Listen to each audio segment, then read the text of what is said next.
नमस्कार गुहार छत्तीसगढ़ में आप सभी का स्वागत है। मैं हूं आपके साथ दिव्यांशु जोशी।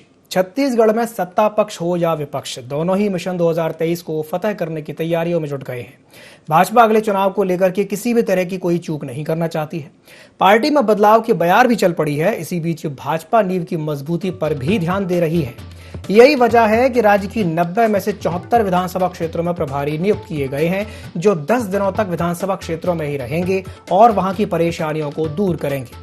वहीं सत्ता पक्ष का कहना है कि भाजपा के कार्यकर्ता हताश हैं, वे कुछ भी कर लें हताशा से नहीं उबर पाएंगे।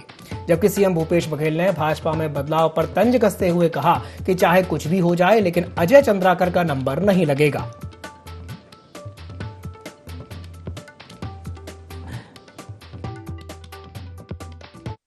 हो गया है, बाकी जो होगा कल पता आपको लग जाएगा, बाकी चलता रहेगा। हम भी वही हैं, आप भी वही। देश का हो गया है, बाकी जो होगा कल पता आपको लग जाएगा, बाकी चलता रहेगा। हम भी वही हैं, आप भी वही। ये राय दुरुस्त है। 3.5 साल बाद प्रभारी भेज करके जानने की कोशिश कर रहे हैं, ये उनका अपनी पार्टी की तैयारी है। लेकिन मुझे लगता है कि भारतीय जनता पार्टी के कार्यकर्ता हताश हैं, निराश हैं।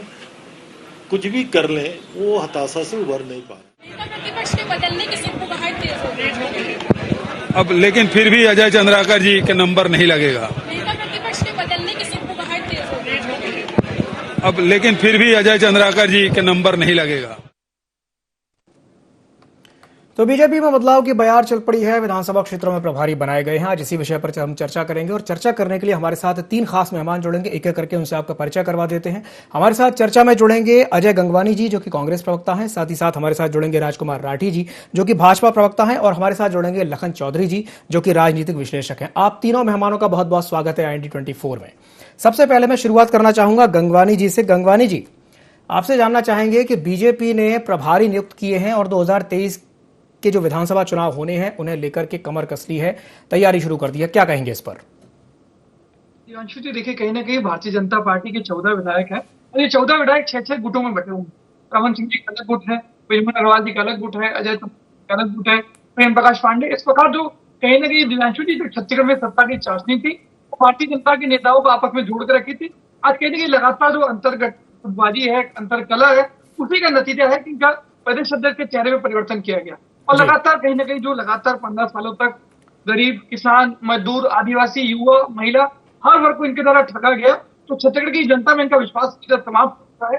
कहीं ना कहीं ये जो बुलाहट है, लगातार इनके द्वारा प्रयास किए जा रहे हैं कि छत्तीसगढ़ में भारतीय जनता पार्टी का जनाधार समाप्त हो चुका है, उसको प्राप्त करने का प्रयास लगातार किया जा रहा है। पहले प्रदेश अध्यक्ष का नेतृत्व किया गया, अभी विधानसभा के प्रभारी किए हैं, परंतु ये सारे जो प्रयास इनके द्वारा किए जा रहे हैं, इसका कोई फायदा मिलने वाला नहीं है, क्योंकि लगातार जनता है उसमें और भारतीय जनता पार्टी के जो कार्यकर्ता है वो घोर निराशा और हताशा से गुजर रहे हैं और पूरी तरह से इनका केंद्रीय नेतृत्व पे विश्वास समाप्त होता जा रहा है। और कहते हैं कि लगातार चाहे रमन सिंह जी हो, चाहे चंद्राकर जी हो, धनपाल कौशिक जी, ये मुख्यमंत्री का चेहरा मानने पे ये साफ कह रहे हैं कि हम नरेंद्र मोदी के चेहरे के पे चुनाव लड़ेंगे। तो ये दिखता है कि तो अंतरकलह है, गुटबाजी है। और ओबीसी नेता को, ओबीसी वर्ग को साधने के लिए, साहू समाज को साधने के लिए दिव्यांशु जी, उन्होंने अरुण साहू जी को अध्यक्ष जरूर बनाया है।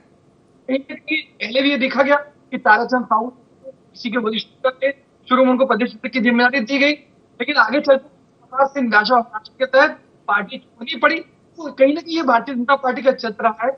इसलिए चुनावी वोट में सिलेक्टिव पॉलिटिक्स के तहत काम करते हैं। जब तक व्यक्ति का महत्व है, जो पार्टी के लिए यूजफुल है, तब तक प्रयोग किया जाता है और आगे दूध में मक्खी की तरफ को निकाल के बाहर। जी, तो गंगवानी जी, आप ये कहना चाहते हैं, कई तरह की बातें गंगवानी जी कह रहे हैं। चलिए मैं प्रतिक्रिया ले लेता हूं। हमारे साथ राजकुमार जी जुड़े हुए हैं। राजकुमार जी, आपने गंगवानी जी की बात सुनी और सीएम भूपेश बघेल ने भी एक बात कही है कि बीजेपी के जो कार्यकर्ता है, बीजेपी का जो कार्यकर्ता है वो बहुत हताश है, ऐसा कहते हैं सीएम भूपेश बघेल। क्या कहेंगे इस पर राजकुमार जी? दिव्यांशु जी, मुझे गंगवानी जी की बात सुनकर हंसी आती है। जी दिव्यांशु जी, मुझे गंगवानी जी की बात सुनकर हंसी आती है। इनकी पार्टी के जो मंत्री हैं TS शिवदेव जी अभी पंचायत विभाग को छोड़े हैं और इस बात को लेकर छोड़े हैं कि प्रधानमंत्री नरेंद्र मोदी जी ने जो छत्तीसगढ़ के 8 लाख परिवार था उसके लिए जो आवास योजना के लिए मकान भेजा था जी, उस पैसे को भूपेश बघेल जी ने छत्तीसगढ़ राज्य का कंट्रीब्यूशन नहीं दिया और वो पैसा वापस चला गया। जी। अब मुझे बताना पड़ेगा क्या गंगवानी को कि गुटबाजी कहाँ हो रही है? इनको आंकड़े दुरुस्त कर उनके दो। मंत्री जी ने विधानसभा एक में विभाग को छोड़ दिया गंगवानी है। जी, ब्रिजेश अजय जी उनको अपनी बात पूरी कर लेने कांग्रेस के, दीजिए, मैं आपके पास एक वो बार फिर लगातार लौटूंगा। बयान देते हैं। जी जी राजकुमार जी। दिव्यांशु जी, इनके जी। जो विधायक है बृहस्पति सिंह जी और कई विधायक है, लगातार बयान देते हैं कि सरकार में उनकी सुनी नहीं जाती। मैं समझता हूं आज सबसे ज्यादा गुटबाजी अगर किसी पार्टी में है तो कांग्रेस में है, और बहुत सारे विधायक भूपेश बघेल जी से नाराज हैं, उनकी कार्यपालिक प्रणाली को लेकर नाराज है, और यह सबका खामियाजा 2023 के चुनाव में कांग्रेस को भुगतना पड़ेगा। और जहां तक भारतीय जनता पार्टी की बात है दिव्यांशु जी, हमारी पार्टी जो है लगातार और सतत रूप से काम करने वाली पार्टी है, और हम लोग जो है सबसे ज्यादा बूथ पर फोकस करते हैं। ये भारतीय जनता पार्टी का पैटर्न है, बूथ प्रभारी, उसके बाद मंडल। जी जी राजकुमार जी, आपने कहा कि भारतीय जनता पार्टी सतत रूप से काम करने वाली पार्टी है, लगातार काम करती है। जमीनी स्तर पर जब आप काम करते हैं तो वो काम का जो परिणाम है, परिणति होती हुई क्यों नहीं दिखाई देती? जैसे मैं अगर बात करूं खैरागढ़ की, खैरागढ़ में उपचुनाव हुआ, हमने सभी ने देखा, खैरागढ़ उपचुनाव भी आप हार गए, तो क्या कहेंगे इस पर? जो आप कह रहे हैं कि भारतीय जनता पार्टी लगातार जमीन पर काम करती है, तो परिणाम क्यों नहीं दिखता? उसका वो जो असर दिखना चाहिए वो दिखाई क्यों नहीं देता? क्या कहेंगे?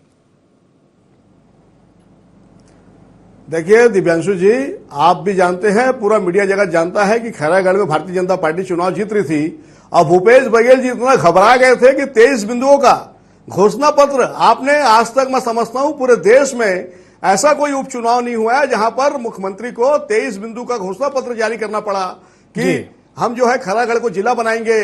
3-4 स्थानों पर उन्होंने तहसील बनाने की बात कही, कुछ हॉस्पिटल खोलने की बात की, कुछ मिला के मतदाताओं की जो मेंटेलिटी थी, उनका जो निर्णय था, उसको प्रभावित करने का काम भूपेश बघेल की सरकार ने किया है। और ये कोई पहला परिणाम नहीं है दिव्यांशु जी।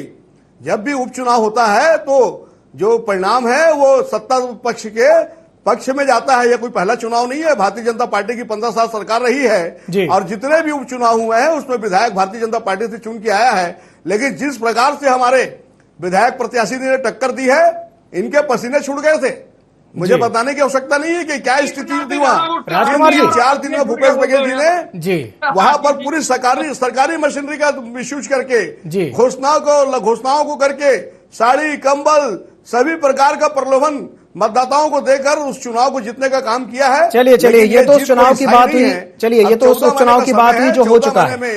राजकुमार जी, उपचुनाव तो चलिए हो चुका है। मैं एक सवाल आपसे यहां और करना चाहूंगा। मुख्यमंत्री भूपेश बघेल ने एक बात और कही है, उन्होंने ये कहा है कि चाहे कुछ भी हो जाए, अजय चंद्राकर का कुछ नहीं हो सकता। इस पर क्या कहेंगे राजकुमार जी? ये बड़े दुर्भाग्य का विषय है। भारतीय जनता पार्टी के विषय पे कांग्रेस के मुख्यमंत्री ऐसा कह रहे हैं। हम लोग कभी कांग्रेस की जो पार्टी के अंदरूनी मामले में नहीं बोलते। ऐसा लग रहा है कि ये तय करेंगे, भूपेश बघेल जी तय करेंगे कि कांग्रेस में नेता प्रतिपक्ष कौन होगा। ये बड़ी हंसी की बात है जी, और बहुत जल्दी दिखेगा परिणाम, बहुत जल्दी दिखेगा। चलिए बहुत अच्छी जो लीडरशिप आएगी जी। और आने वाले चुनाव में हम अरुण साहू जी के नेतृत्व में 2023 में भारतीय जनता पार्टी छत्तीसगढ़ राज्य में सरकार बनाएगी, और साथ ही राजस्थान में भी कांग्रेस जाने वाली है। चलिए राजस्थान में देखा जाएगा। फिलहाल तो कांग्रेस की सरकार है, छत्तीसगढ़ और राजस्थान। जी राजस्थान में भी देखेंगे और छत्तीसगढ़ में भी देखेंगे।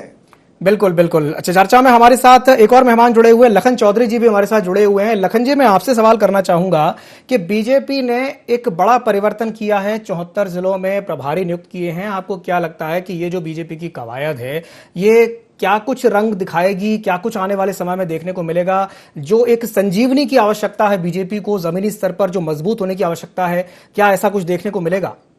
लखन जी। बिल्कुल, देखिए भाजपा तो पूरी तरह से कवायद में लगी हुई है और कमर कस चुकी है कि 2023 में सत्ता की चाबी मिले या ना मिले, कम से कम सीटें उसकी जो इस समय 14-15 सीटें हैं उससे कम दुगुनी हो जाए, बढ़े, सीटें बढ़े, तो कांग्रेस के ऊपर एक तरह से दबाव बनेगा। इसके लिए पुरजोर कोशिश में भाजपा लगी हुई है। देखिए 3.5 साल 4 साल का समय होने जा रहा है, उसमें ये कोई पहला मौका नहीं है कि भाजपा जो है कमर कसी हुई है। इसके पहले भी लगातार बस्तर में लगातार इनके बड़े बड़े नेताओं के दौरे होते रहे हैं, और राजधानी से लेकर सरगुजा बस्तर तक सभी जगह इनके जो कार्यकर्ता है वो जमीनी स्तर पर, संगठन स्तर पर काम कर रहे हैं। इसमें कहीं कोई दो राय नहीं है। भाजपा का संगठन कितना मजबूत है इस समय राष्ट्रीय स्तर पर भी हम देखते हैं, और किस तरह से वो काम करते हैं, उनकी काम करने की शैली है, वो निश्चित रूप से इसमें कहीं कोई दो राय नहीं है कि भाजपा का जो संगठन है और उसकी जो मजबूती है उसके सामने कांग्रेस कहीं नहीं टिकती। लेकिन छत्तीसगढ़ की जब हम बात करते हैं दिव्यांशु जी, तो छत्तीसगढ़ में ये भी सही है कि भूपेश बघेल जी का कद इस समय इतना ऊंचा हो चुका है, बड़ा हो चुका है कि उसके सामने भी छत्तीसगढ़ की भाजपा कहीं नहीं टिकती। इसमें भी कहीं कोई दो राय नहीं है। भूपेश बघेल के नेतृत्व में कांग्रेस पिछले 3.5-4 साल में बहुत मजबूत भी हुई है। पहले जैसे कांग्रेस थी वैसा भी नहीं रहा है। तो इसलिए भाजपा के लिए एक बड़ी चुनौती निश्चित रूप से है कि आने वाले चुनाव के लिए जो है किस तरह से कमर कसी जाए, किस तरह से रणनीतियां बनाई जाए, किस तरह से घोषणा पत्र बनाए जाए, आम जनता के बीच में कैसे जाया जाए, ये तमाम मुद्दों को लेकर भाजपा की जो कवायद है वो कितना रंग लाएगी ये तो समय दिखाएगा। अभी 4-6 महीना उसके लिए और समय है कि 4-6 महीना बाद पता चलेगा कि जमीनी स्तर पर उनको किस तरह का रिस्पांस जनता से मिल रहा है। लेकिन फिलहाल भाजपा अपनी पूरी ताकत के साथ जो है सत्ता में अपनी भागीदारी बढ़ाने के लिए, सीटें बढ़ाने के लिए लगी हुई है। इसमें कहीं कोई दो राय नहीं। लखन जी, मैं यहाँ पर एक सवाल आपसे और करना चाहूंगा कि इसमें यह भी बात देखने वाली, गौर करने वाली बात जो ये है वो ये है कि ये जो प्रभारी नियुक्त किए गए हैं 74 जिलों में, ये 10 दिन तक विधानसभा क्षेत्रों में रहेंगे, यानी कि ये जनता के बीच में रहेंगे। मेरा आपसे सवाल ये है कि क्या बीजेपी की पकड़ वाकई में ढीली पड़ गई है जनता पर, कि उनसे ये कहा गया है कि आप 10 दिन तक जनता के बीच में रहिए, देखिए, जानिए, परखिए, जनता की नब्ज टटोलिए कि आखिर जनता को क्या कुछ चाहिए। आप कहीं ना कहीं मानते हैं कि वो जो एक पकड़ थी वो पकड़ ढीली हो गई है? देखिए, बिल्कुल स्वाभाविक सी बात है। देखिए, सत्ता में जब कोई भी पार्टी नहीं रहती तो उसके जो कार्यकर्ता होते हैं वो निश्चित रूप से बिदक जाते हैं। इसमें कहीं कोई दो राय नहीं है जी। तो इस समय भी 74 क्या पूरे बाकी तमाम जो है 90 के 90 विधानसभा सीट में भाजपा की जो स्थिति है वो कमजोर हुई है। उसके समर्थक, उसके कार्यकर्ता, उसके जो वोटर हैं उनमें कहीं ना कहीं एक तरह का निराशा का दौर है और उनको लग रहा है कि क्या आने वाले समय में भूपेश बघेल को टक्कर देने वाला कोई स्थानीय नेतृत्व होगा। देखिए, इसी कारण यही सब चीजों को लेकर भाजपा ने अपना जो है प्रदेश अध्यक्ष ही बदल दिया है। एक स्थानीय ठेठ छत्तीसगढ़िया व्यक्ति को यहाँ का प्रदेश अध्यक्ष बनाया है ताकि कुछ तो मुकाबला किया जा सके। तो ये तो चीजें होती ही है और इन सभी कमियों को दूर करने के लिए, टटोलने के लिए ही भाजपा इस तरह के कवायद कर रही है, जो कि स्वाभाविक है, होना भी चाहिए। बिल्कुल बिल्कुल स्वाभाविक है और होना भी चाहिए। चलिए, मैं गंगवानी जी का रुख करता हूं। गंगवानी जी,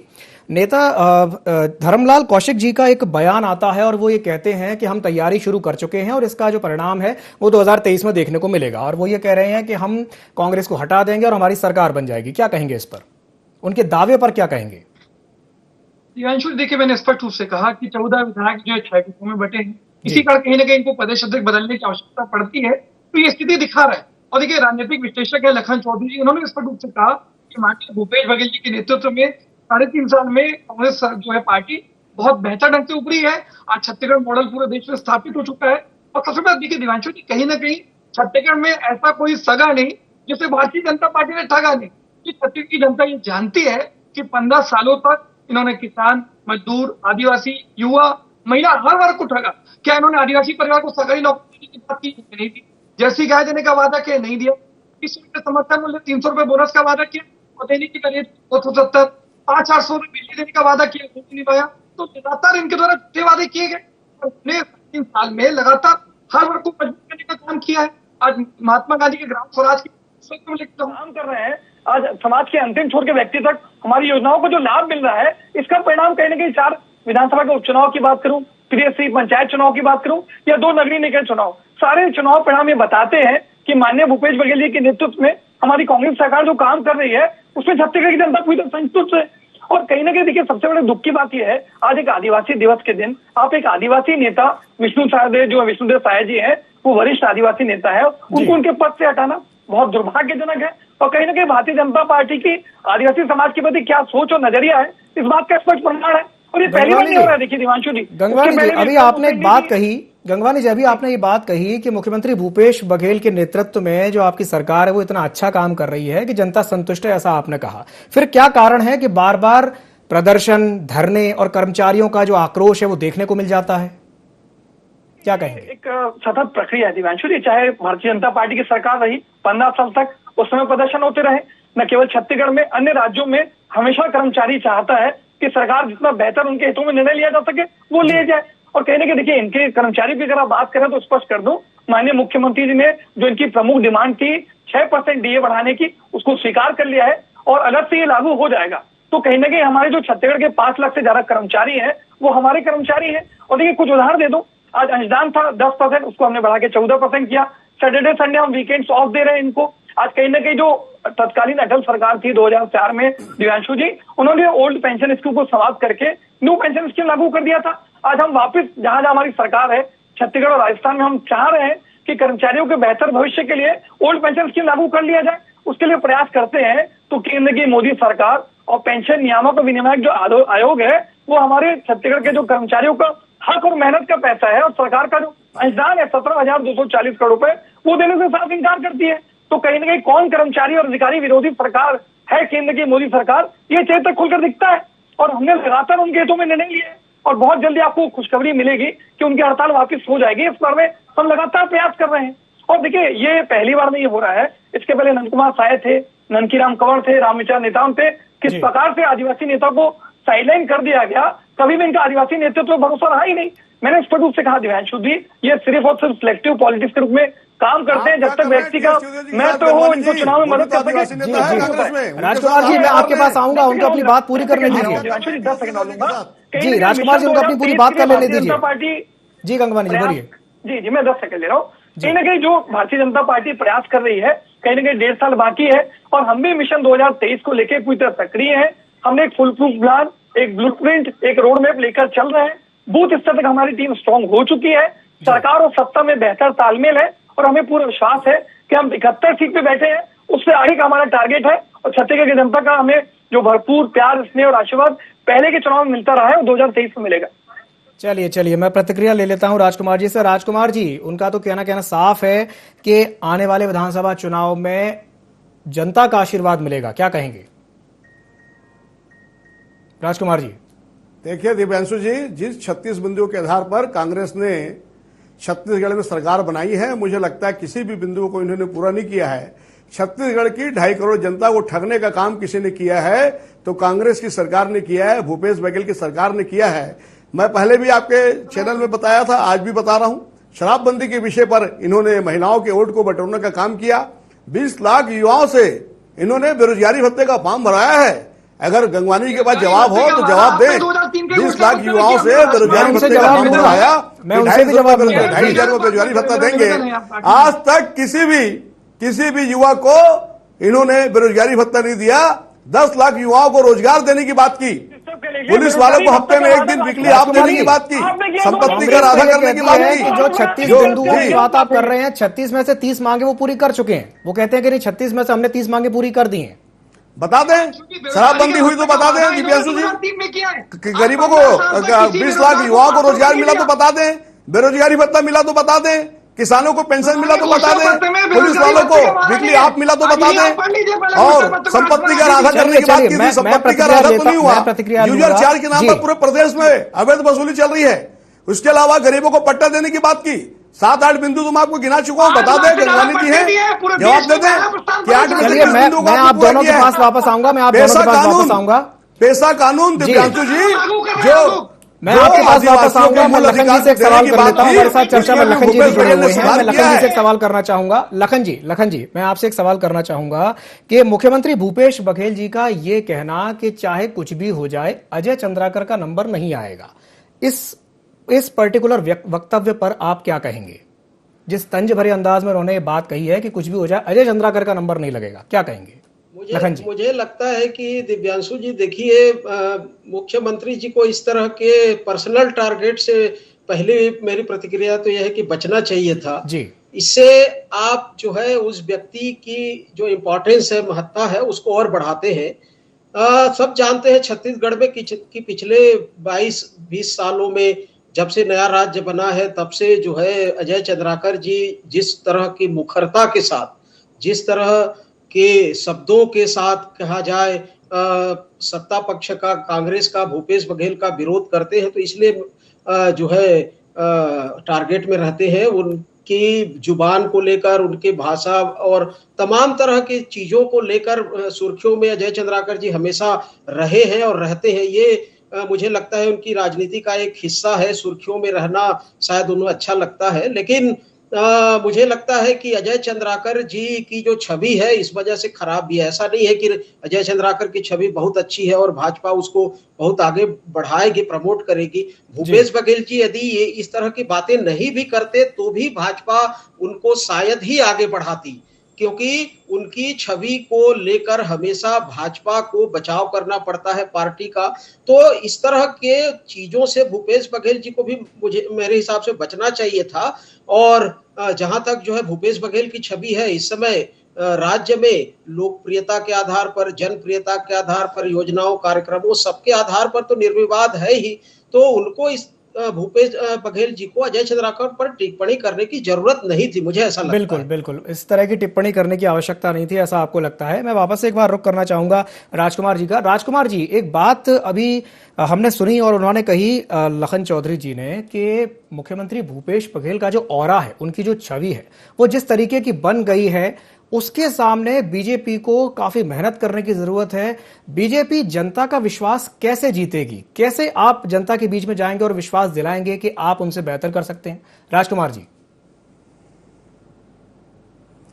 देखिए दिव्यांशु जी, मुझे बताने की आवश्यकता नहीं है। छत्तीसगढ़ की जनता जानती है कि प्रदेश का कोई विकास कर सकता है तो भारतीय जनता पार्टी कर सकती है, और ये 15 साल का विकास बताता है भारतीय जनता पार्टी का। आप देख लीजिए प्रदेश में जितने भी फ्लाईओवर, अंडरब्रिज, ओवरब्रिज, चौड़ी चौड़ी सड़कें, सीसी रोड, ये जितनी बनी है, ये सब भारतीय जनता पार्टी की सरकार की देन है। 3.5 साल में कांग्रेस की सरकार ने, भूपेश बघेल की सरकार ने इंफ्रास्ट्रक्चर में कोई काम नहीं किया है। उसके बावजूद 60,000 करोड़ रुपए का कर्जा ले लिया है।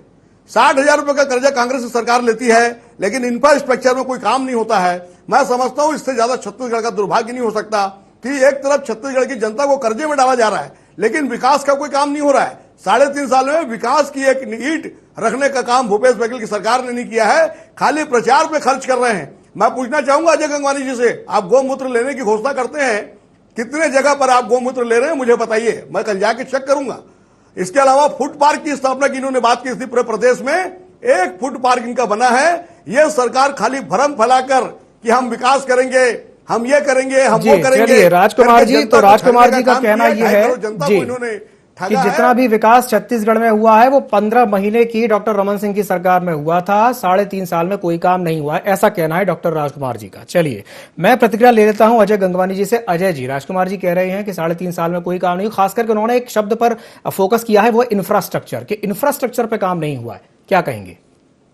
दिव्यांशु जी, देखिए यही भारतीय जनता पार्टी का चरित्र है। केंद्र की मोदी सरकार हमारे हक का 55,000 करोड़ पर रोक के रखी है। यहाँ इनके 9 सांसद है, केंद्रीय मंत्री है, आज इनके राष्ट्रीय उपाध्यक्ष में नैतिक पाप नहीं है कि हमें केंद्र की मोदी सरकार हमारे हक का पैसा दिलाएंगे नहीं, और इनके प्रवक्ता यहाँ के दोहरा चरित्र दिखाते हैं। गंगवानी जी, आप लोगों ने लौटा दिया।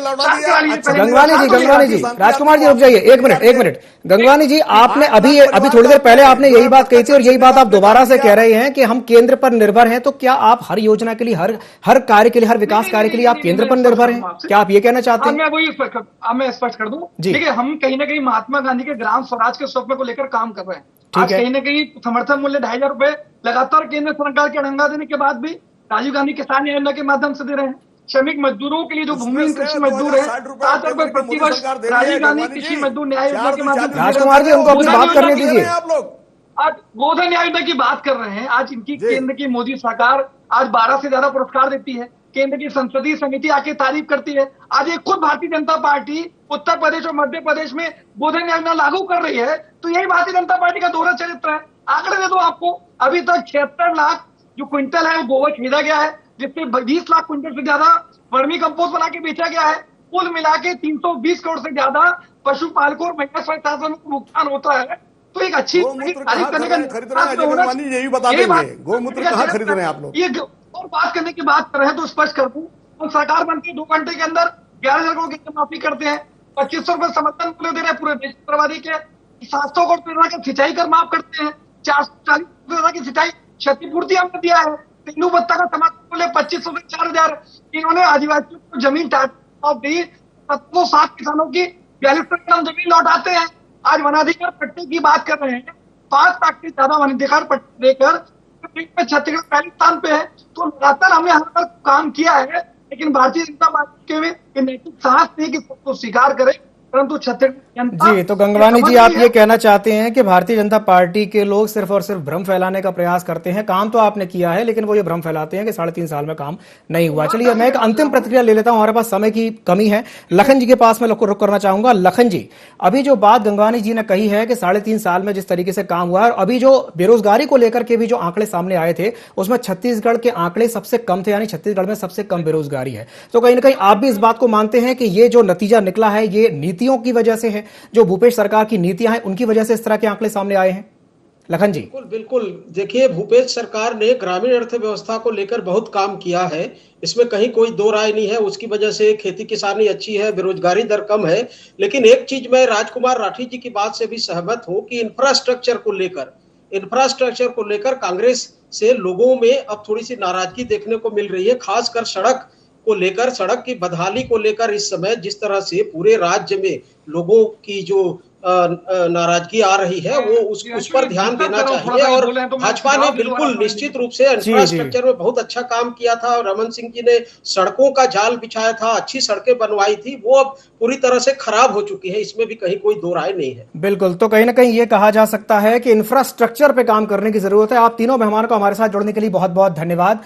तो ये बात सामने आई है कि जिस तरीके से विधानसभा क्षेत्रों में प्रभारी बनाए गए हैं, मुख्यमंत्री भूपेश बघेल ने भी इस पर तंज कसा है, और उन्होंने बताया कि बीजेपी के जो कार्यकर्ता हैं वो हताश हैं, निराश हैं। अब देखने वाली बात यह होगी कि अगले 14 महीने में किस तरीके से काम देखने को मिलता है, क्योंकि विधानसभा चुनाव में अब ज्यादा समय शेष बाकी नहीं बचा है। बीजेपी अपने तौर पर प्रयास कर रही है और कांग्रेस अपने तरीके से प्रयास कर रही है। अब देखने वाली बात यह है कि क्या कुछ आने वाले विधानसभा चुनाव में देखने को मिलता है, कि ये जो तैयारी है ये कितना फलती है, कितना कुछ परिणाम देती है। तो गुहार छत्तीसगढ़ में फिलहाल के लिए इतना ही। मुझे दीजिए इजाजत और आप बने रहिए IND24 के साथ। नमस्कार।